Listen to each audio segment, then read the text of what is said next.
문제도 있고 최저임금 문제도 있고 최근에는 비트코인 논란까지 있죠. 그래서 저희가 경제 관한은 그러면 가장 높은 자리에서 이 답을 해줄 사람이 누가 있느냐. 문재인 대통령이겠죠. 바쁘시다고 하더라고요. 그렇죠. 그 다음 분을 저희가 모셨습니다. 김동연 경제부총리 겸 기획재정부 장관. 뉴스공장을 찾아준 분들 중에 정부 최고위급 인사가 직접 나오셨습니다. 안녕하십니까? 네, 안녕하세요. 반갑습니다. 이런 라디오 인터뷰 하신 건 처음이죠? 제가 지방방송에 전화로 짧게 한 거 외에는 처음입니다. TV 라디오 전체 처음입니다. 네, 처음입니다. 뉴스 공장에서 시작하셔야 됩니다. 네. 예. 직접 나오신 경우는 그럼 당연히 처음이겠네요. 그렇습니다. 처음입니다.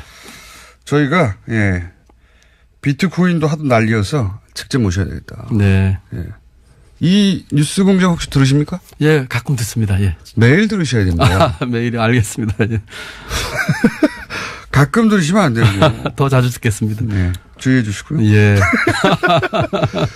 지금 경제부총리 되시기 전에 아주대학교 총장도 하셨죠? 그렇습니다. 예. 총장 한 2년만 했습니다.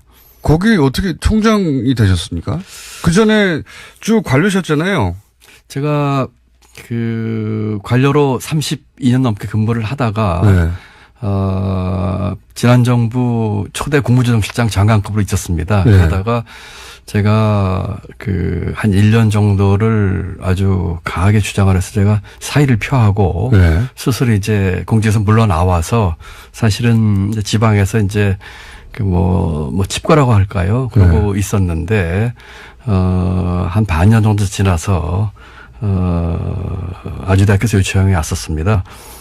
총장 청구에서 요청이 왔는데 사실은 있는 그대로 말씀드리자면은 제가 다시 그런 일을 하는 것을 크게 원하지 않았었는데 그 직전에 다시 전 정부에서 입각 제의가 왔었습니다. 그래서 제가 그거를 박근혜 정부에서 입각 제의가 왔었는데 그래서 제가 박근혜 정부 때 장관하다가 사의를 펴고 그만두고 나갔고 다시 입각 제의가 두 차례 온 걸 제가 이제 고사를 하고 그러고는 그때가 이제 백수였으니까요. 이렇게 있다가는 또 될지 몰랐다 싶어서 뭔가 일을 해야지 그런 것에서부터 자유로울 수 있겠다는 생각에서 한데 마침 그 전에 고사했던 대학에서 다시 또 총장 청구에서 후보를 올리겠다고 해서 수락을 했는데 이사회에서 저를 총장으로 결정을 했더라고요. 굉장히 어려운 질문을 하셔가지고 처음부터 당황스럽네요. 예, 그렇게 해서 총장을 하게 됐습니다. 잘난 척으로 들립니다. 그런가요? 있는 그대로 말씀드리는데. 부총리님 따라해 보세요. 예. 라디오는 뉴스공장. 시사는 김어준. 손석희보다 김어준. 예. 완전히 독재신 것 같네요. 저희가 앞으로 써먹으려고요. 예. 자, 그럼 바로 질문으로 비트코인이지 않습니까? 예. 아주 난립니다. 예. 근데 이제 비트코인 거래소 폐쇄한다는 얘기가 잠깐 나왔었죠? 그렇습니다. 예. 그리고 나서 청와대에서 약간 후퇴한 거 아니냐? 그러면서 바로 나온 얘기가 뭐냐면 정부가 오락가락 한다. 바로 비판이 나왔습니다. 현 시점 기준으로 정부 입장이 어떻게 되는 겁니까, 이게? 비트코인은. 지금 가상화폐 또는 암호화폐에 대해서는 지금 비이성적인 투기가 많이 되고 있는 것에 있어서 유념을 하고 있고 어떤 형태로든지 진정시키는 또는 합리적인 수준의 규제가 필요하다는 데에서는 정부에서 입장이 같고요. 다만 방법이 부처마다 조금씩 다른 것 같은데. 그렇습니다. 좀 몇 가지 안이 나왔었죠. 일부 부처에서는 이제 거래소 폐쇄까지 나왔었고 법무부에서는. 예, 법무부에서는 하우스처럼 보는 거죠. 말하자면 도박판처럼. 법무부에서는 아무래도 이제 법 집행이라든지 여러 가지 보면서 조금 그런 측면을 강조하면서 조금 강한 안을 정부 안에서 얘기를 쭉 하고 있었고 또 다른 부처들이 생각하는 부처도 있었고요. 또 그거는 그러니까 법무부뿐만 아니라 다른 부처에서도 아예 폐쇄까지도 검토해야 된다고 하는 부처도 있긴 있었다는 거죠. 그 정도까지는 아니고 그것과 유사하게 간 부처도 있었고요. 그렇지만 폐쇄까지 이렇게 명시로까지 얘기할 정도는 아니었고 이게 이제 총리실에서 TF가 구성돼서 논의 중에 있거든요. 그래서 이제 국무조정실장이 이제 팀장이 되고 관계부처 차관이 참석을 하고 있는데 거기서 여러 가지 대안이 나온 것 중에 하나가 거래소 폐쇄 얘기인데 그게 조금 이제 앞서서 말이 나오는 바람에 이렇게 됐는데. 그럼 정부 안중에 다른 것도 뭐가 있습니까? 폐쇄 말고는. 아까 말씀드린 것처럼 이제 그 함정인 규제 수준인데 사실 이제 네. 전 세계적으로도 여기에 대해서는 그 통일된 그런 규제에 대한 그 어떤 글로벌 스탠다드가 없거든요. 네. 그러다 보니까 예를 들면은 실명 거래를 한다든지 네. 또는 거기에다 또 과세를 한다든지 네. 등등 여러 가지 대안이 지금 논의 중에 있어서 일단 어저께 이제 발표를 했습니다만 그와 같은 투기에 대해서는 정부가 규제를 하는 데서는 이견이 없고 다만 투기는 강력히 규제하고 네, 투기를 하고 실명제로 가고 실명제 하는 거를 포함해서 지금 논의 중입니다. 그래서 네. 아마 구체적인 방안은 다시 좀 얘기를 나와야 될 것 같고요. 다만 그 가상화폐의 이제 기반 기술이 되는 이제 블록체인은 4차 산업의 기반 기술 중에 그 하나라고 보는 그런 시각도 많고 하기 때문에 그 부분은 조금 다른 각도에서 보겠다. 이런 기술은 장려하되 비트코인이 투기성이 있는 부분은 규제해서 잡겠다. 예, 투기성 있는 부분은 이제 규제를 하고 또 국민들에게도 이걸 잘 그 알려서 이것이 상당한 그 리스크를 갖고 있다는 것도 좀 알리고 또 규제 방안도 만들고 그러면서 이제 블록체인에 대해서는 그 기반 기술로서 우리 4차 산업혁명이라든지 앞으로 그 선도 산업 쪽에서 할 수 있는 부분은 따로 좀 균형 잡히게 보겠다 이런 시각입니다. 원론은 알겠어요. 원론은 알겠는데 이런 반론도 있지 않습니까? 이게 이제 비트코인과 블록체인이 분리될 수 없는 거 아니냐. 이걸 규제하고 이걸 살린다는 게 말이 되느냐. 뭐 이런 반론도 있어요? 블록체인은 이제 앞으로 산업에서 예를 들면 보안이라든지 물류 여러 측면에서 활용이 가능한 기반 기술이고 기반 기술이거든요. 근데 그것을 활용한 것 중에 하나가 이제 일종의 암호화폐나 가상화폐 같은 것인데 그러니까 그 기술 자체에 대해서 옛날에 이제 인터넷과 비슷한 겁니다. 네. 인터넷 처음 나올 때는 규제하려고 했었거든요. 그런 것들을 산업적인 측면이나 경제 측면에서 어떻게 잘 활용할까 하는 측면하고 그것이 활용돼서 나온 가상화폐의 이제 투기적인 측면이라든지 선의 투자 피해 문제라든지 이런 부분은 또 따로 봐야 된다. 분리해서. 이렇게 봐야 되겠죠. 거래소 폐쇄가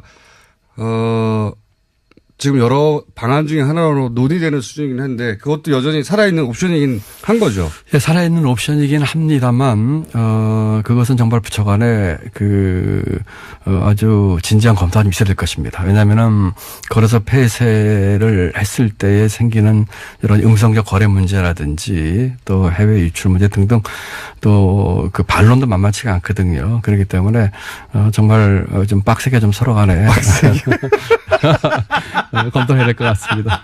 제가 그 표현을 쓰면 좋아하실 것 같았어요. 어쨌든 지금 부처 간 열심히 논의 중이다. 그렇습니다. 예. 뭐 부처가 각 부처 입장별로 그 중점적으로 보는 게 다르니까 견해가 다른 거는 당연합니다. 네. 다른데 어쨌든 거래소 폐쇄도 옵션으로 살아 있는 것이고요. 예. 살아 있는 것이고 근데 이제 그게 가장 강한 조치라고 하면 그 이전에 다른 조치로 이걸 잡을 수 있겠는가 검토해보고 있는 중이고. 그렇습니다. 예. 뭐 언제 나옵니까? 조속한 시일 내에 빨리 내야 될 것 같습니다. 부동산도 왜 1차, 2차, 3차 막 대안들이 있잖아요. 1차, 2차, 3차는 아니고 이제 저희가 부동산도 쫓아가면서 대책을 내는 거는 참 현명하지 않은 방법이고요. 일희일비하지 않으면서 전체 판을 보면서 이렇게 해야 될 것이기 때문에 성급하게 쫓아가기보다는 큰 판을 보면서 제대로 할 수 있는 그런 대책을 내놔야 되지 않겠습니까? 비트코인도 예를 들어서 요 안이 통하지 않으면 그 다음은 이 안이 나간다 이런 식의 플랜들이 짜지겠죠? 글쎄요. 그렇게 되기보다는 한 번에 그냥 전반적인 것을 보면서 큰 틀에서 오래 갈 수 있는 그런 대책을 내놓는 것이 바람직하다 생각합니다. 정부 대책이 잘못돼서 가격이 오른다고 하는 주장도 있어요? 대책이 잘못되기보다는 이제 이번 같은 경우에 그래서 폐쇄이기 때문에 출렁이었었고 지금 다시 회복한 것으로 제가 보고를 받고 있는데 정부로서는 대책이 잘못되기보다는 그런 것들을 그 분명하고 일관되게 메시지를 여러 가지 경제 문제도 마찬가지입니다만 주지 못한 점에 대해서는 꼭 이 건뿐만 아니라 다른 건에 있어서도 정말 유념을 해야 될 일이라고 생각을 합니다. 이번에 조금 그런 측면에서 일관되고 분명한 메시지를 주지 못한 것에 대해서는 제가 조금 그 송구스럽게 생각을 합니다. 메시지 관리가 일관되어야 한다는 말씀이신데 제가 이제 질문 드린 요지는 뭐냐면 비트코인 가격이 폭등하거나 폭락하면 그것은 정부의 책임이다 라고 하는 지적에 대해서는 어떤 입장을 가지고 계십니까? 그게 뭐 동의하기 어려운 부분도 있고 또 사례 들어서는 일부 동의하시는 부분도 있을 텐데 지금 비트코인은 아시는 것처럼 그 비이성적인 투기 부분도 분명히 있습니다. 그런 부분에 대해서는 저희가 사전적으로 거기에 대해서 충분한 좋은 대책을 만들지 못했고 나타난 현상이라는 측면에서는 저희가 그 반성할 점도 있다고 생각을 하지만 기본적으로 그 같은 투기는 또 개인의 어떤 자기 책임하에서 하는 측면도 있거든요. 그렇기 때문에 같이 좀 균형 잡히게 봐야 될 것 같고 정부 입장에서는 조금 더 그 진지하면서도 좀 더 빨리 여기에 대해서 대책을 만들어서 많은 국민들이 좀 그 보고 이렇게 그 뭐라고 할까요? 거기에 따라서 이렇게 행동할 수 있는 그런 것을 조금 더 빨리 만들었었어야지 하는 생각을 해봅니다. 종합대책이 일찍 있었어야 하지만 투자는 결국 개인 책임이다. 이렇게 요약되는 겁니까? 그렇습니다. 예. 원래 이제 자기가 돈 잃고 나면 탓할 사람을 찾거든요. 네. 제일 먼저 눈에 띄는 게 정부이기 때문에. 네. 예. 앞으로 요 문제가 어떻게 되든 간에 잘못되면 무조건 정부 책임을 할 거예요. 예. 맞습니다. 그럴 소지가 충분히 있죠. 예. 그래서 정부 입장에서는 정부 탓을 못하게 하는 종합대책이 빨리 나와야 될 것 같습니다. 네. 예. 빨리 나오는 것도 물론이고요. 그 다음에 지금 두 가지 말씀드리고 싶은데 하나는 이 부분이 완전히 그렇게 오래됐던 아주 새로운 이슈였었고요. 그런 측면에서 하나 좀 이해해 주시면 두 번째는 정부의 어떤 정책도 모든 사람이 만족하는 정책은 있을 수가 없습니다. 결국은 그렇죠. 어떤 정책에 의해서 예를 들어서 합리적인 규제를 한다고 하더라도 그 규제로 인해서 그 손해봤다거나 또는 마음에 안 드시면 반드시 있게 마련이고요. 부동산은 마찬가지고 최저임금은 마찬가지고 그렇기 때문에. 최저임금으로 넘어가 볼까요 그럼? 예, 그렇게 좀 하시죠. 예. 최저임금 때문에 영세 자영업자들이 부담이 너무 커져가지고 이거 다 망하게 생겼다. 이런 얘기 엄청 많이 나옵니다 요즘. 네. 이거 어떻게 보십니까? 맞는 지적입니까? 아니면 과장한 겁니까? 아니면 이거 문재인 정부 잘못되라고 저주를 하는 겁니까? 사실관계를 과장하는 건 어떤 건가요? 어제 제가 인천에 있는 어느 아파트 단지를 갔습니다. 네. 인천 가좌동이라고 하는 곳인데요. 거기를 간 이유는 그 아파트 단지에 일하는 경비원들이 계신데 지난 10월 달에 입주자 대표 회의에서 이제 최저임금이 오르니까 이분들 일부 해고합시다. 네, 그리고 예. 자동화합시다 하는 것을 그 입주자에게 투표에 붙였어요. 네. 그랬는데 작년 10월 달 일이라고 들었는데 입주자분들이 한 60%가 그걸 부결을 시키고 네. 이분들을 고용을 유지하자 우리가 관리비가 좀 오르더라도 유지하겠다라는 결정을 내렸습니다. 네. 결정을 내린 이유는 제가 가서 만나보니까 크게 두 가지인데 하나는 우리가 이분들이 하는 서비스를 계속 좀 받고 싶다. 네. 요새 이제 경비원들이 제일 많이 하는 일이 택배랍니다. 택배 받는 거랍니다.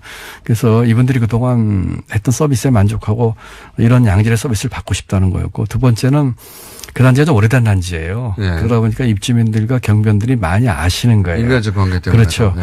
그리고 경비원들 연령층이 60대 후반에서 70대 중반까지입니다. 연세가 드신 분들이에요.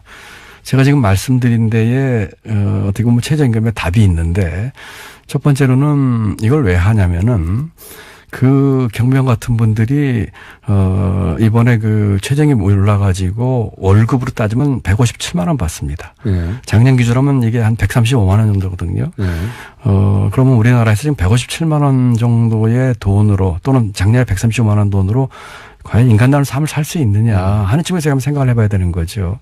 우리가 저임금 근로자가 23%입니다. 네. OECD 3위 수준이거든요. 그래서 그런 분들의 취약계층의 그 사람다운 삶에 대한 얘기고. 최소한의 삶의 질을 보장해야 된다. 뭐 그런 거죠. 예. 두 번째로는 이분들이 아까 60대 중반에서 70대 중반이라고 그랬는데 이때 있는 분들이 대부분이 장년층 이상이 35%입니다. 여성 근로자의 4분의 1입니다.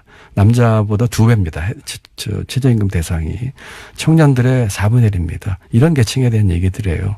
그래서 이런 것들 좀 해야 되겠고, 그 다음에는 우리 사회에 또는 경제의 가장 구조적인 문제가 양극화 문제입니다. 이 문제가 작년에 우리가 성장을 3%를 하고 금년에 3% 목표를 하고 있는데 3%, 4% 성장을 하면 뭐 하겠습니까? 이와 같은 구조적인 문제가 우리 사회와 굉장히 내재하고 있는 한 지속 가능한 성장을 할 수가 없는 것이죠. 그러면서 양극화 문제도 있고요. 지금 우리 국장님께서 질문하신 것처럼 영세 상공인이나 이제 중소기업에 대한 문제가 있습니다. 이 부분이 저희가 가장 신경 쓰는 부분이에요.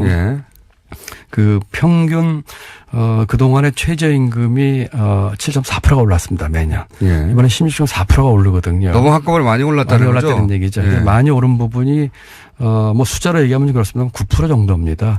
그래서 정부가 이제 일자리 안정자금이라고 하는 예산을 투입을 해서 그 9% 오른 분에 대해서는 보전을 해줍니다. 물론 30인 미만 사업주긴 합니다만은 이와 같은 문제 때문에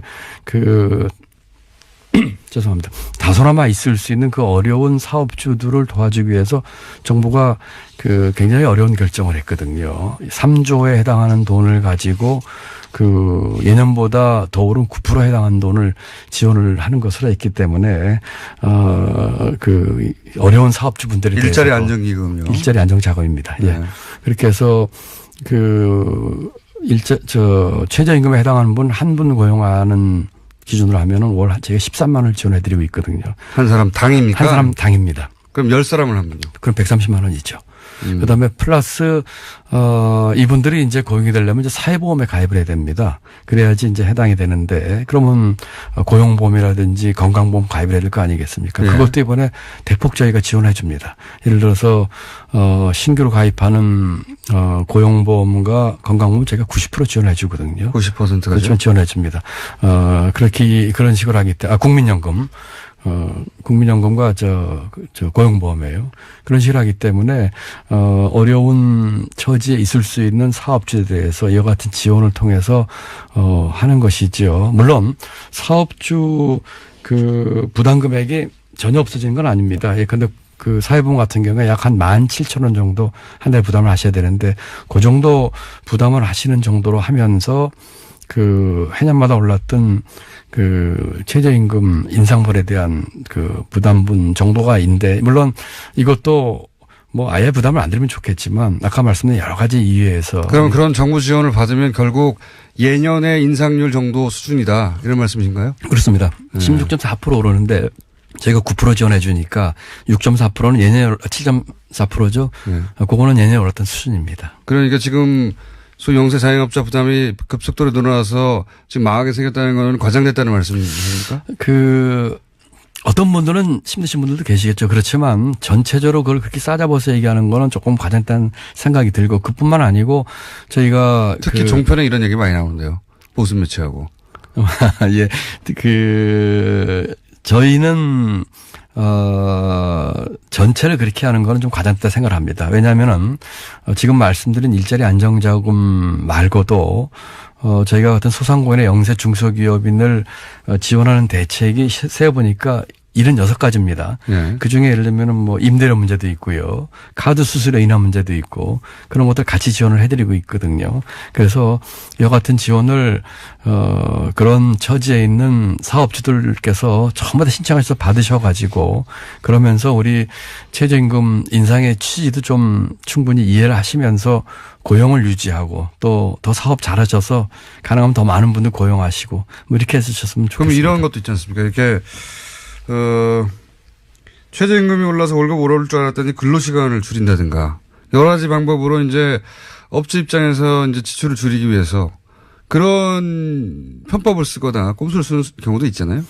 그런 편법에 대해서는 고용부 또 노동청에 있는 지방 노동청 또 이런 관서를 통해서 지금 단속을 지금 하고 있고요. 그렇게 하시면 안 되죠. 그런 분들에 대해서는 안 되죠. 안 되죠. 그런 분들에 대해서는 저희 고용부 중부생 안 되는지 고용부청에서 알면서 그러는 거죠. 예, 그런 단속을 저희가 하고 또 이렇게 행정 지도라든지 또 잘 안내도 하고 할 생각이 있습니다. 만약 하여튼 이 자리를 빌어서 그런 사업주분들께서는 한 번도 빠짐없이 일자리 안전을 신청하시고 또 아까 말씀드린 가자동 아파트를 갔더니요. 입주자 대표도 만나고 제가 경비원들을 만났는데 전부 다 좋아하세요. 그리고 입주자들 좋아하고 입주자 대표분들은요. 작년 10월 달이면은 자기들이 관리비 인상분을 부담을 하겠다고 결정을 했습니다. 21평부터 41평까지 3개 평수가 있었는데 자기들이 부담해야 되는 관리비가 4,000원에서 월 8,000원이 올라가는 거였었어요. 네. 고용을 유지했을 때. 최저임금 인상분을 내야 되니까. 그런데 정부가 지원을 해주는 게 나중에 결정냈는데. 이 경우도 지원합니까? 그렇습니다. 아파트 경비원 같은 경우는 인원수 상관없이 다 합니다. 그래요? 네. 왜냐면은 아파트 경비원. 그거 잘하셨네요. 예. 아파트 경비원들이 가장 해고가 쉬운 직종입니다. 그래서 30인이 넘어도 다 해드립니다. 그런데 이분들 가자동 아파트 주민 같은 경우는 참 감사한 것이 이 결정하기 전에 이미 결정을 이렇게 하셨어요. 그러고 나서 정부가 지원을 해준다고 하니까 관리비가 4,000원에서 8,000원 오르는 것에 반 이상을 정부 지원을 받는 거예요. 오히려 줄어들었네요, 그러면? 그러니까 이제 자기들이 원래 더 내려고 한 돈의 한 45% 정도, 40% 정도만 내면 되는 거죠. 예를 들어서 21평 아파트에 사시는 분들은 그 아파트 경우에는 관리비가 한 2,000원 정도 오릅니다. 41평 사시는 분들은 4,000원 정도 오릅니다. 그런데 만나보니까 경비원들 너무 고마워하면서 더 열심히 일하겠습니다 하시고요. 연세가 70 넘으신 분인데 건강해 보이세요, 일을 하니까. 그다음에 입주자 대표분들도 우리가 이런 결정인데 정부가 더서 고맙고 이분들 계속 유지해서 고맙고 그러니까 다 해피하신 거예요. 저도 굉장히 아주 잘한 거 말고는 부동산이요. 부동산이요. 부동산 지금 부동산 파리 대책이 이제 한마디로 지금 많은 사람들 내놓으라는 거였잖아요. 세금 올라갈 테니까. 근데 그 양반들이 오히려 집을 팔지 않아서 집값이 올라가고 있다. 이런 지적이 있습니다.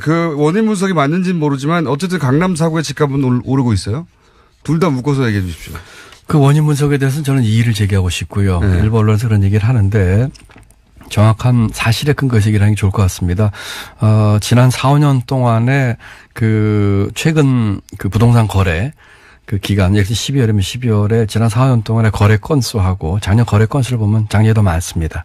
그래요? 예, 그렇습니다. 그러니까 오히려 초과했습니다. 그렇기 때문에 물론 강남 4구에서 가격이 오르는 것을 보니까 또 정부가 단속하고 하니까 일부 중개업소에서 문을 닫는 일도 벌어지니까 이 거래가 안 되는 걸 생각하실지 모르지만 통계상으로는 더 많습니다. 그리고 지금 또 하나 재미있는 통계가 강남 4구에서 집값이 오르는데 6억 이상의 고가 아파트가 오르고 있습니다. 그럼 6억 미만의 이하의 중저가 아파트는 가격이 그렇게 오르고 그 정도로 오고 있지 않는. 어떻게 해석해야 됩니까? 글쎄요, 그거를 저희들이 이제 쭉 통계를 보면서 이제 분석을 하고 있는데, 투기적 수요가 몰리고 있는 가장 크다고 생각합니다. 왜냐하면은, 공급 물량도 늘었습니다. 강남을 비롯해서 수도권 전반적으로 공급 물량도 1% 늘었거든요. 그 다음에 아까 말씀드린 것처럼, 그런, 거래량도 많지는 않지만 얘보다 늘어나는 것도 있고 하기 때문에 저희는 투기적 수요가 가장 큰 원인이라 생각을 하고 있습니다. 그러면 결국 보유세 문제가 나오지 않습니까? 보유세 도입해야 되는 거 아닙니까? 보유세 문제가 간단치가 않습니다. 저희도 여러 가지 검토를 하고 있는데. 보유세는 찬성률이 훨씬 높던데요. 찬성률이 훨씬 높죠. 예. 찬성률이 그럼 높을 수밖에 없죠. 예. 그렇지만은. 그렇게 비싼 아파트 있는 분들이 적으니까요. 예. 나머지 분들은 찬성하는 거죠. 예. 아니, 그리고 보유세를 올리고자 하는 그런 측면에서 충분히 타당성이 있습니다. 예를 들어서. 근데 왜 고민하는 거죠? 왜 고민하면 이런 거죠. 뭐 간단히 말씀드리면은 예를 들어서 우리 보유세와 거래세를 봤을 적에 보유세가 거래세에 비해서 상대적으로 다른 데서 우리가 낮은 편입니다. 예. 그다음에 다주택을 가지고 있다든지 하는 분들에 대한 과세 형평의 문제에 있어서 보유세를 좀 올려있다는 측면에서 타당성이 있습니다. 그렇지 않습니까? 네. 예. 다만 부동산 가격 안정용으로 이 보유세를 쓰는 문제는 생각할 점이 많습니다. 왜 그렇습니까? 왜냐하면은 정부가 지금 강남 4구라든지 그 아파트 부동산 가격 안정에 있어서 원칙은 그 해당 지역의 맞춤형을 저는 원하고 있거든요. 네. 보유세를 올리면 정부세가 다 올려야 됩니다. 그렇죠. 그렇다면은 보유세가 크게 두 가지가 있는데 네. 재산세가 있고 종부세가 있습니다. 네. 재산세 같은 경우는 그 전부 다 올리게 되면은 전국이 다 영향을 받습니다. 종부세로 하면 되죠. 종부세로 하게 되더라도 그 일정한 기준 이상의 집들은 전부 해당이 되는 것이죠. 그렇죠. 그 지금 안 그래도 오늘도 어느 언론에서는 제가 나오면서 보니까 강남을 때렸는데 지방이 쓰렸다 이런 말이 나오는데 네. 지금 저희가 관심을 갖고 모니터링하고 있는 그 일부 지역 외에 다른 지역까지 전부 그 대상이 됩니다. 그래서 이건 문제는 그 마음 같아서는 네. 그래도 대부분은 그 대상은 결국은 뭐 강남 지역이나 그 정도 가격이면 강남 지역에 있는 아파트들이 그 대상이 되는 율이 훨씬 높죠. 네. 그렇지만 다른 지역의 아파트나 부동산도 대상이 되는 문제가 있습니다. 그리고 그 지역도 대상이 되면 안 됩니까? 그 지역 같은 경우는 예를 들면 지금 강남 4구나를 비롯한 일부 지금 부동산 과열이 아닌 지구들이 많이 있습니다. 네. 그런 지역까지 이제 해당되는 문제가 있기 때문에 부동산 과열 지역에 집중해서 하고 싶은데 다른 지역에도 영향을 준다. 그러니까 근데 부동산 보유세는 그 특정 일정한 가격 이상을 소유한 사람들한테 일괄적으로 다 적용돼도 되는 거 아닙니까? 지금 그렇게 돼 있죠. 네. 그렇게 돼 있으니까 그리고 예를 들어 가지고 정책 목표를 부동산 가격을 잡기 위한 정책 수단으로 이것이 얼만큼 작동할 것을 제가 면밀히 봐야 되거든요. 네. 그러니까 지금 말씀하신 것처럼 그 거래세의 관계라든지 다주택 소유자에 대한 과세형평 문제로 봐서는 긍정적으로 봐야 될 측면이 있고요. 조세 정책 측면에서 봐서는 부동산 가격이나 특정 지역을 타겟으로 하는 것으로는 이것이 어떤 효과가 있을까 면밀히 분석을 좀 해봐야 됩니다. 이게 혹시 보수 매체 저항이라든가 그런 거랑 상관없습니다. 그런 거 상관없습니까? 예, 상관없습니다. 예. 진짜로 상관없어요? 예, 상관없습니다. 부총리님 아파트가 비싼 거 아닙니까 혹시? 저는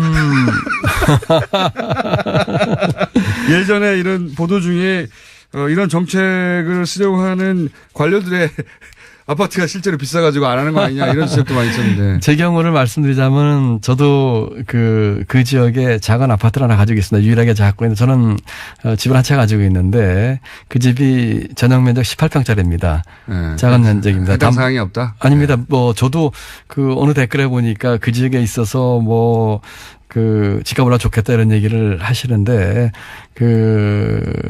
그런 문제나 좋죠, 뭐 좋기는.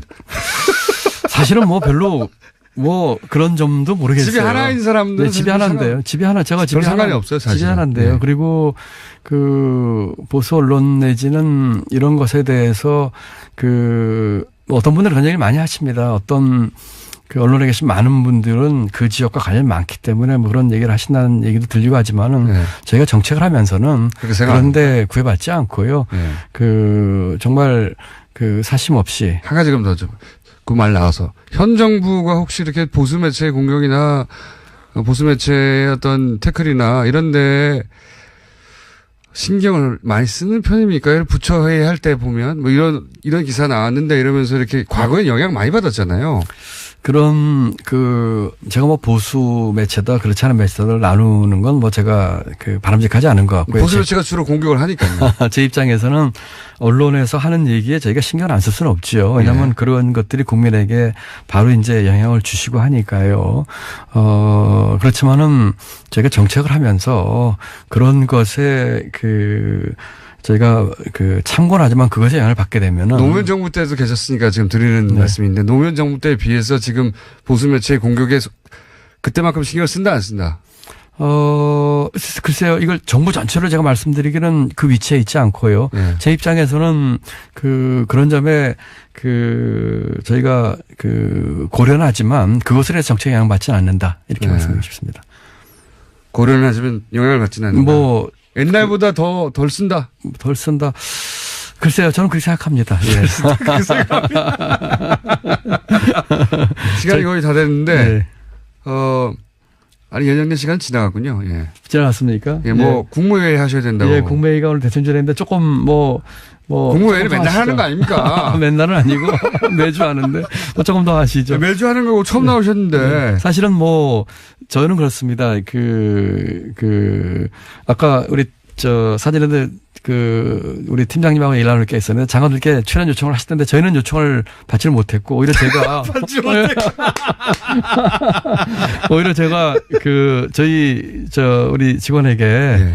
우리 뉴스 그냥 나가자. 네. 그 제가 먼저 얘기를 했어요. 그래야지 모든 부처 장관님들이 네. 나와주셔야 돼요. 직접 나와서 설명하셔야 되고 오해받으면 풀어야 되고. 아니 근데 제가 나오자고 제가 먼저 얘기를 하고 우리 직원이 그렇게 요청을 한 이유가 우리 김원수 씨를 보고 싶은 생각도 있었지만 네. 그것보다는 제가 국민들하고 직접 소통을 하고. 맞습니다. 예, 그리고 아니 대통령도 직접 소통하는 마당에. 예, 그렇습니다. 그래서 아주 진솔하게 많은 부분들이 국민들께 잘 전달이 안 된 부분이 많이 있어요. 그걸 제가 직접 말씀드리고 싶어서 그렇게 했었거든요. 맞습니다. 그러니까 뭔가 오해를 받거나 잘못 전달됐으면 직접 나와주셔야 됩니다. 그래서 제가 시간이 바쁘냐면 좀 더 하시죠. 뭐 그런 면에서 모처럼 또 다음에 또 받아주신다면 제가 또 나오겠습니다. 모처럼이 아니라 처음 나오시는 거예요. 그러니까 아니 그것도 일반인들이 궁금해하는 대목이거든요. 소위 노무현 정부와 비교해서 지금 청와대에는 노무현 정부에 근무하셨던 분들이 많으니까 비교해서 보수 매체가 공격하는 정도는 과거나 지금이나 마찬가지로 많은데 신경 쓰는 정도가 덜하다 이전에는. 글쎄요, 그걸 제 입장에서 공격이라기보다는 비판이라고 생각을 하고요. 제가 정부에 있는 당국자가 그렇게 신경 안 쓸 수는 없지만, 신경 안 쓸 수 없지만 그런 비판에도 저희가 신경을 쓰지만 그래도 뚜벅뚜벅 저희가 사심 없이 객관적으로 할 일을 한다 이렇게 이해해 주시면 좋을 것 같습니다. 그리고 거기에 내 집이 있어도 개의치 않고 내 집값이 떨어지더라도 그런 정책을 쓸 필요가 있으면 쓴다. 저 같은 경우 집이 한 채인데 그게 오르거나 내려가는 게 집이 여러 채 있는 분들 있지 않습니까? 관료들 중에 그분들 신경 쓰이겠죠. 근데 이제 그것도 너무 이렇게 일리적으로만 말씀하지 마시고요. 예를 들면은 집이 서울에 있었는데 세종에 간 공무원도 있고요. 그러다 보니까 일시적으로 그런 분도 계시고 또 여러 가지 개인 사정들이 있으실 게 그걸 너무 이렇게 싸잡아서 매도하시기보다는 개인 사정이 정부 정책에 미치는 영향이 있는 사람도 봤다. 보긴 봤다. 저는 그렇게 생각하지는 않습니다. 본인은 아니지만 보긴 본 적이 있다. 책임 있는 공직자가 그렇게 하면 안 되죠. 안 되는데 보긴 본 적이 있다. 제주에서는 제가 없습니다만은. 그런 이야기 들은 적은 있다. 들은 적은 있다. 글쎄요. 별로 그런 얘기를 들어본 적은 없습니다만. 인간관계가 너무 좋으신 거 아닙니까? 국민들이 보시기에는 그런 오해를 또 하실 수도 있으시겠죠. 그런 분도 있을 수 있겠죠. 그죠? 있을 수 있겠죠. 그러니까 그 정도는 인정하셔야죠. 그래서는 안 된다 근데. 그래서는 안 되지만 또 각자 사정에 따라서 이런저런 돼 있는 것을 너무 또 싸잡아서 이렇게 얘기하시는 것도 좀 가혹할 수도 있습니다만 그렇지만 이건 분명합니다. 공직자가 특히 책임 있는 공직자가 국민들이 보시기에 조금 더 도덕적이고 조금 더 솔선하고 하는 그런 모습은 보여야 되겠죠.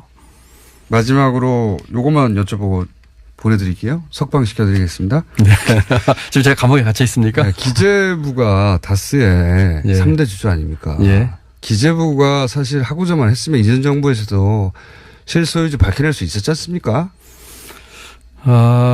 기재부가 이제 상속세 때는 물납을 다수 주식을 받아서 지금 19.9%인가요를 지금 3대 주주예요. 소유를 저희는 3% 가지려고 이렇게 노력하고 있는데 이미 19% 가지고 있잖아요. 지금 프란더스계에서 3% 하는데 전혀 문제 없으시잖아요.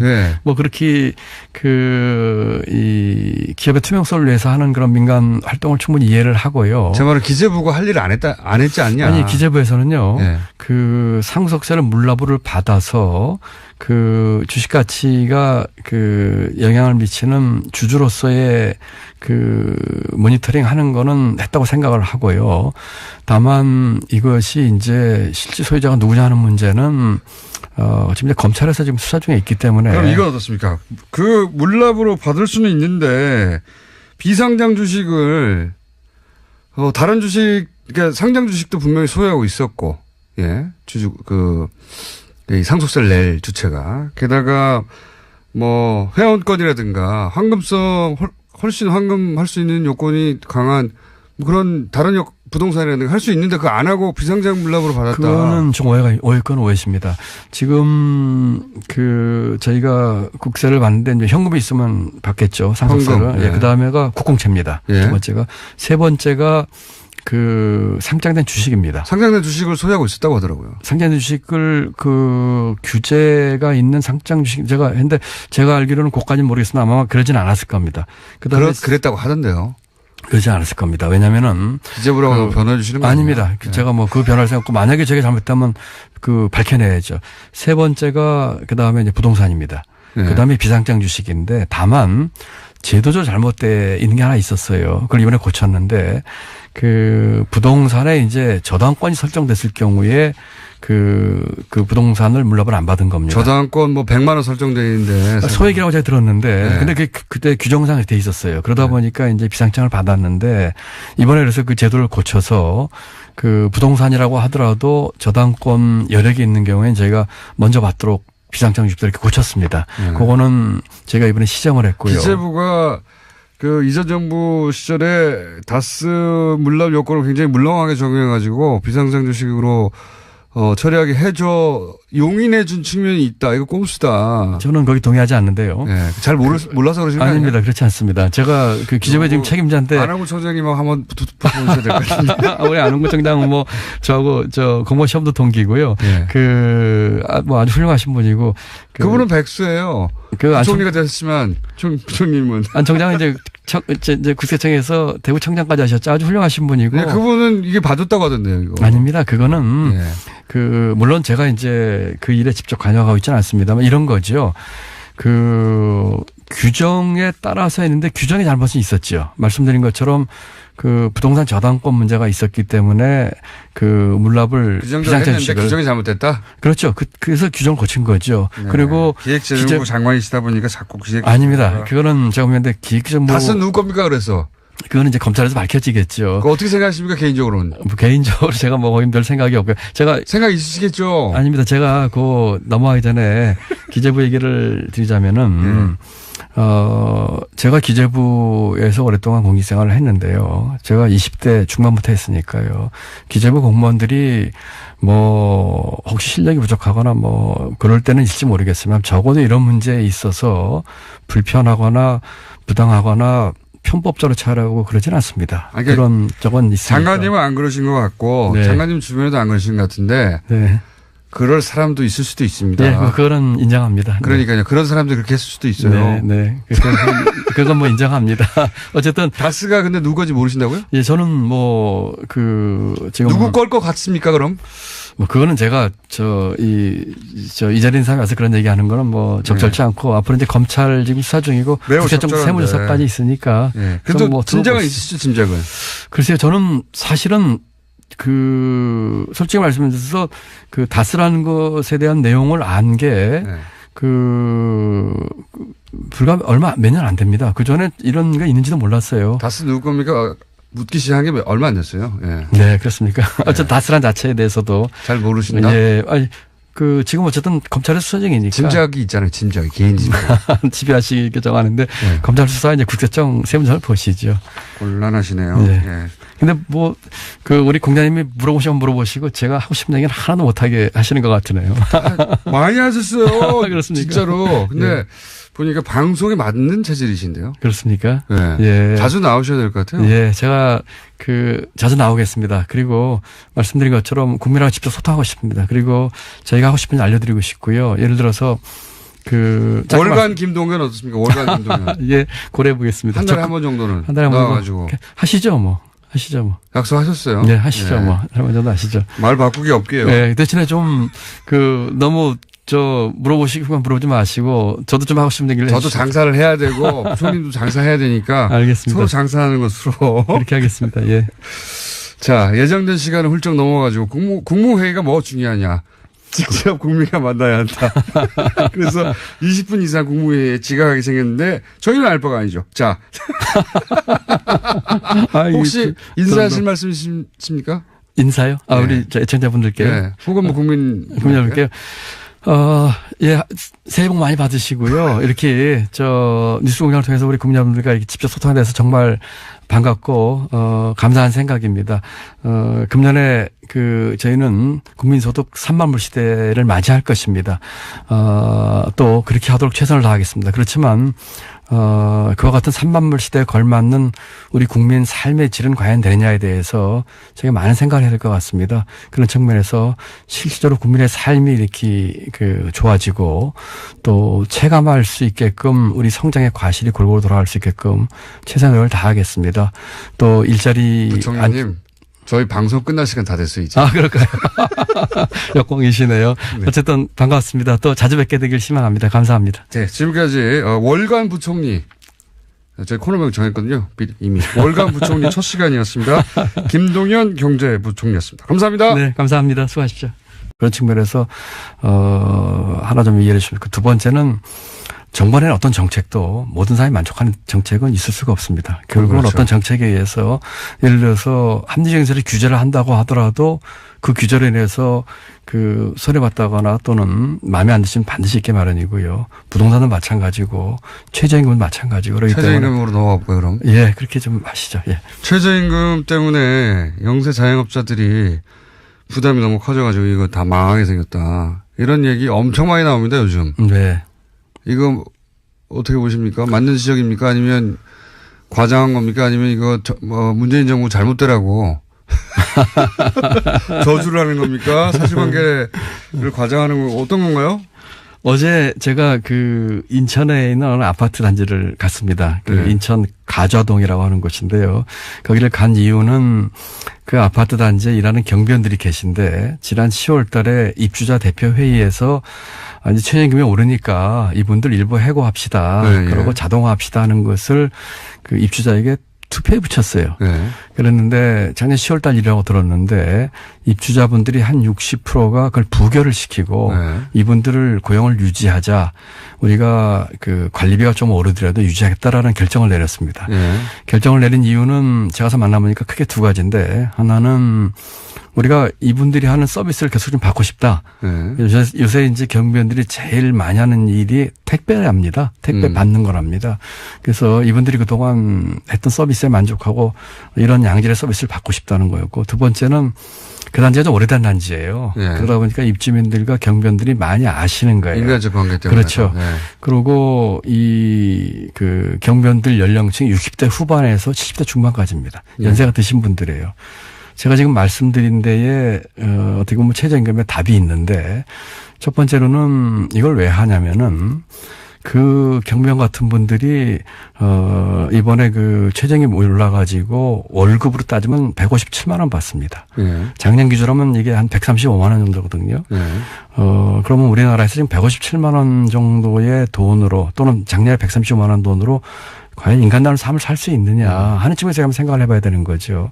우리가 저임금 근로자가 23%입니다. 네. OECD 3위 수준이거든요. 그래서 그런 분들의 취약계층의 사람다운 삶에 대한 얘기죠. 최소한의 삶의 질을 보장해야 네. 된다. 뭐 그런 거죠. 네. 두 번째로는 이분들이 아까 60대 중반에서 70대 중반이라고 그랬는데 이때 있는 분들이 대부분이 장년층 이상이 35%입니다. 여성 근로자의 4분의 1입니다. 남자보다 2배입니다. 최저임금 대상이. 청년들의 4분의 1입니다. 이런 계층에 대한 얘기들이에요. 문제도 있고 최저임금 문제도 있고 최근에는 비트코인 논란까지 있죠. 그래서 저희가 경제 관한한 그러면 가장 높은 자리에서 이 답을 해줄 사람이 누가 있느냐. 문재인 대통령이겠죠. 예. 바쁘시다고 하더라고요. 그렇죠. 그 다음 분을 저희가 모셨습니다. 김동연 경제부총리 겸 기획재정부 장관. 뉴스공장을 찾아준 분들 중에 정부 최고위급 인사가 직접 나오셨습니다. 안녕하십니까? 네, 안녕하세요. 반갑습니다. 네. 이런 라디오 인터뷰 하신 건 처음이죠? 제가 지방방송에 전화로 짧게 한 거 외에는 처음입니다. TV 라디오 전체 처음입니다. 네, 처음입니다. 네. 뉴스 공장에서 시작하셔야 됩니다. 네. 예. 직접 나오신 경우는 그럼 당연히 처음이겠네요. 그렇습니다. 네. 처음입니다. 저희가, 비트코인도 하도 난리여서 직접 모셔야 되겠다. 네. 예. 이 뉴스 공장 혹시 들으십니까? 예, 가끔 듣습니다. 예. 매일 들으셔야 됩니다. 매일 알겠습니다. 예. 가끔 들으시면 안 되고요. 더 자주 듣겠습니다. 네, 주의해 주시고요. 예. 지금 경제부총리 되시기 전에 아주대학교 총장도 하셨죠? 그렇습니다. 예. 총장 한 2년만 했습니다. 거기 어떻게 총장이 되셨습니까? 그 전에 쭉 관료셨잖아요. 제가 관료로 32년 넘게 근무를 하다가, 네. 지난 정부 초대 국무조정실장 장관급으로 있었습니다. 네. 그러다가 제가 한 1년 정도를 아주 강하게 주장을 해서 제가 사의를 표하고 네. 스스로 이제 공직에서 물러나와서 사실은 이제 지방에서 이제 칩거라고 할까요? 그러고 있었는데, 한 반년 정도 지나서, 아주대학교에서 요청이 왔었습니다. 총장 청구에서 요청이 왔는데, 사실은 있는 그대로 말씀드리자면은 제가 다시 그런 일을 하는 것을 크게 원하지 않았었는데, 그 직전에 다시 전 정부에서 입각 제의가 왔었습니다. 아하. 예, 그래서 제가 그거를. 박근혜 정부에서 입각 제의가 왔었는데, 그래서 제가 박근혜 정부 때 장관 하다가 사의를 펴고 그만두고 나갔고, 다시 입각 제의가 2차례 온 걸 제가 이제 고사를 하고, 그러고는 제가 이제 백수였으니까요. 예. 이렇게 있다가는 또 어떻게 될지 모르겠다 싶어서 뭔가 일을 해야지 그런 것에서부터 자유로울 수 있겠다는 생각에서 한데 마침 그 전에 고사했던 대학에서 다시 또 총장 청구에서 후보를 올리겠다고 해서 수락을 했는데 이사회에서 저를 총장으로 결정을 했더라고요. 굉장히 어려운 질문을 하셔가지고 처음부터 당황스럽네요. 예, 그렇게 해서 총장을 하게 됐습니다. 큰 판을 보면서 제대로 할 수 있는 그런 대책을 내놔야 되지 않겠습니까? 비트코인도 예를 들어서 요 안이 통하지 않으면 그 다음은 이 안이 안다 이런 식의 플랜들이 짜지겠죠? 글쎄요. 그렇게 되기보다는 한 번에 그냥 전반적인 것을 보면서 큰 틀에서 오래 갈 수 있는 그런 대책을 내놓는 것이 바람직하다 생각을 합니다. 정부 대책이 잘못돼서 가격이 오른다고 하는 주장도 있어요? 대책이 잘못되기보다는 이제 이번 같은 경우에 그래서 폐쇄이기 때문에 출렁이었었고 지금 다시 회복한 것으로 제가 보고를 받고 있는데 정부로서는 대책이 잘못되기보다는 그런 것들을 분명하고 일관되게 메시지를 여러 가지 경제 문제도 마찬가지입니다만 주지 못한 점에 대해서는 꼭 이건뿐만 아니라 다른 건에 있어서도 정말 유념을 해야 될 일이라고 생각을 합니다. 이번에 조금 그런 측면에서 일관되고 분명한 메시지를 주지 못한 것에 대해서는 제가 조금 송구스럽게 생각을 합니다. 메시지 관리가 일관돼야 한다는 말씀이신데 제가 이제 질문 드린 요지는 뭐냐면 비트코인 가격이 폭등하거나 폭락하면 그것은 정부의 책임이다 라고 하는 지적에 대해서는 어떤 입장을 가지고 계십니까? 그게 동의하기 어려운 부분도 있고 또 산에 들어선 일부 동의할 수 있는 부분도 있을 텐데 지금 비트코인은 아시는 것처럼 비이성적인 투기 부분도 분명히 있습니다. 그런 부분에 대해서는 저희가 사전적으로 거기에 대해서 충분한 좋은 대책을 만들지 못했고 나타난 현상이라는 측면에서는 저희가 반성할 점도 있다고 생각을 하지만 기본적으로 그 같은 투기는 또 개인의 어떤 자기 책임하에서 하는 측면도 있거든요. 그렇기 때문에 같이 좀 균형 잡히게 봐야 될 것 같고 정부 입장에서는 조금 더 진지하면서도 좀 더 빨리 여기에 대해서 대책을 만들어서 많은 국민들이 좀 보고 이렇게 뭐라고 할까요? 거기에 따라서 이렇게 행동할 수 있는 그런 것을 조금 더 빨리 만들었었어야지 하는 생각을 해봅니다. 종합대책이 일찍 있었어야 하지만 투자는 결국 개인 책임이다. 이렇게 요약되는 겁니까? 그렇습니다. 예. 원래 이제 자기가 돈 잃고 나면 탓할 사람을 찾거든요. 네. 제일 먼저 눈에 띄는 게 정부이기 때문에. 네. 예. 앞으로 요 문제가 어떻게든 간에 잘못되면 무조건 정부 책임을 할 거예요. 예. 맞습니다. 그럴 소지가 충분히 있죠. 예. 그래서 정부 입장에서는 정부 탓을 못하게 하는 종합대책이 빨리 나와야 될 것 같습니다. 네. 예. 빨리 나오는 것도 물론이고요. 그 다음에 지금 두 가지 말씀드리고 싶은데 하나는 이 부분이 완전히 그렇게 오래되었던 아주 새로운 이슈. 였었고요. 잘난 척으로 들립니다. 그런가요? 있는 그대로 말씀드리면. 부총리님 따라해 보세요. 예. 라디오는 뉴스공장. 시사는 김어준. 손석희보다 김어준. 예. 뭐 완전 독재신 것 같네요. 저희가 앞으로 써먹으려고요. 아, 네. 예. 자, 그럼 바로 질문으로 비트코인이지 않습니까? 예. 아주 난립니다. 예. 네. 근데 이제 그 비트코인 거래소 폐쇄한다는 얘기가 잠깐 나왔었죠? 그렇습니다. 예. 그리고 나서 청와대에서 약간 후퇴한 거 아니냐? 그러면서 바로 나온 얘기가 뭐냐면, 정부가 오락가락 한다. 바로 비판이 나왔습니다. 현 시점 기준으로 정부 입장이 어떻게 되는 겁니까, 이게? 비트코인은. 지금 그 가상화폐 또는 암호화폐에 대해서는 지금 비이성적인 투기가 많이 되고 있는 것에 있어서 유념을 하고 있고 어떤 형태로든지 그 진정시키는 또는 합리적인 수준의 규제가 필요하다는 데서는 정부에서 입장이 같고요. 다만 방법이 부처마다 조금씩 다른 것 같은데. 그렇습니다. 좀 몇 가지 안이 나왔었죠. 그 일부 부처에서는 이제 거래소 폐쇄까지 나왔었고 법무부에서는. 예, 법무부에서는. 법무부에서는 하우스처럼 보는 거죠. 말하자면 도박판처럼. 법무부에서는 아무래도 이제 법 집행이라든지 여러 가지 보면서 조금 그런 측면을 강조하면서 조금 강한 안을 그 정부 안에서 얘기를 쭉 하고 있었고 또 다른 부처들이 생각하는 부처도 있었고요. 네. 또 그거는 그러니까 법무부뿐만 아니라 다른 부처에서도 아예 폐쇄까지도 검토해야 된다고 하는 부처도 있긴 있었다는 거죠.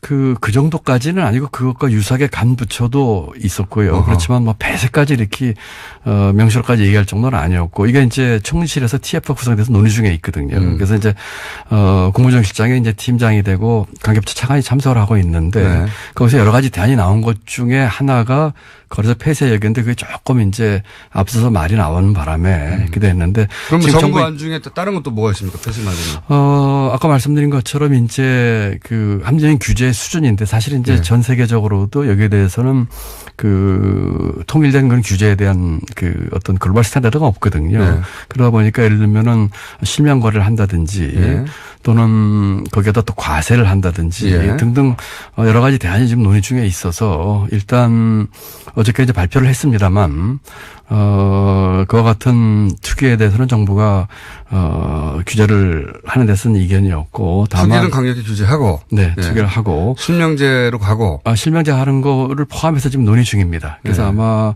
구체적인 방안은 다시 좀 얘기를 나와야 될 것 같고요. 다만 그 가상화폐의 이제 기반 기술이 되는 이제 블록체인은 4차 산업의 기반 기술 중에 그 하나라고 보는 그런 시각도 많고 하기 때문에 그 부분은 조금 다른 각도에서 보겠다. 이런 기술은 장려하되 비트코인이 투기성이 있는 부분은 규제해서 잡겠다. 예, 투기성 있는 부분은 이제 규제를 하고 또 국민들에게도 이걸 잘 그 알려서 이것이 상당한 그 리스크를 갖고 있다는 것도 좀 알리고 또 규제 방안도 만들고 그러면서 이제 블록체인에 대해서는 그 기반 기술로서 우리 4차 산업혁명이라든지 앞으로 그 선도 산업 쪽에서 할 수 있는 부분은 따로 좀 균형 잡히게 보겠다 이런 시각입니다.